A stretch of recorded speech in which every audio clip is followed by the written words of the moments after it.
The second annual Hiveplex Honey Harvest was held Thursday, October 6th at the Google campus in Mountain View, bringing together employees from various departments across the company to collect the sweet golden goo produced over the year by the search giant's 4 beehives.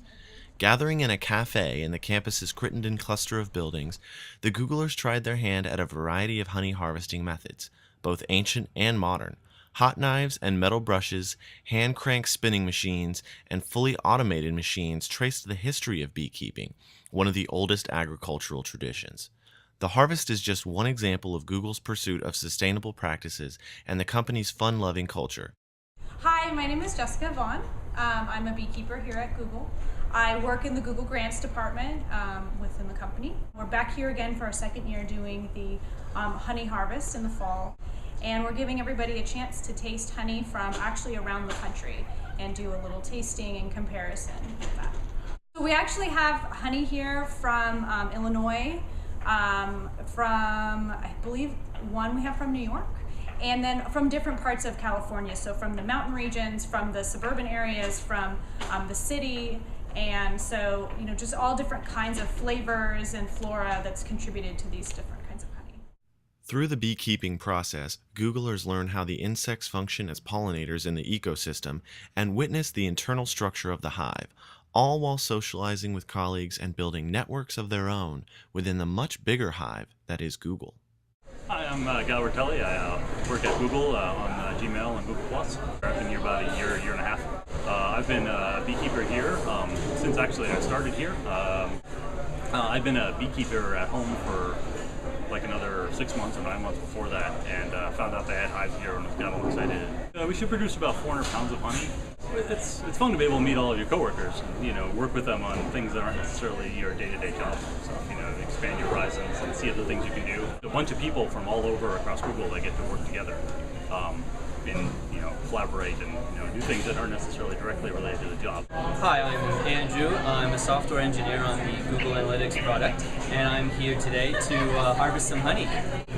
I just wanted to, help out with the honey and get involved with some of the more non-software engineering components of Google.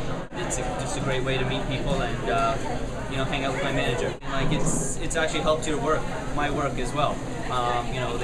Making connections with people who also work at Google, and just being able to network and just having that sort of friendly relationship. The project was started by Rob Peterson, engineering manager for Google Analytics. Peterson was interested in raising awareness about colony collapse disorder, a mysterious worldwide phenomenon wherein a colony's adult honeybees leave the hive and never return. The disorder caused U.S. beekeepers to lose an estimated 1/3 of their beehives in 2009. Okay, one of the reasons I wanted to do at this point was to raise awareness of colony collapse disorder.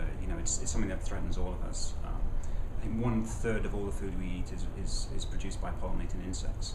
And so I thought keeping bees at Google would help raise the profile of this issue. I also felt it could be a very healthy part of Google's culture. We already kept goats. We're very focused on where we produce our food in the cafeterias. So I thought this would lend itself to Google's sort of green credentials. Peterson also said that, as an engineer, he is very taken with the bees' flat management structure. He drew parallels between the peer review process of Google engineers and the inherent order visible in the bees buzzing in and out of the Hiveplex's hexagonal honeycombs. So hives are actually fairly democratic. The queen has very little control over sort of the day-to-day aspects of running and whether or not things are going to swarm a lot. It seems to be a lot of the signaling comes from the individual workers going out, sort of talking about new opportunities or where there's new things, and so the bees will come back and they'll advertise, hey, there's this great new source of nectar over here, and they try to get other bees excited.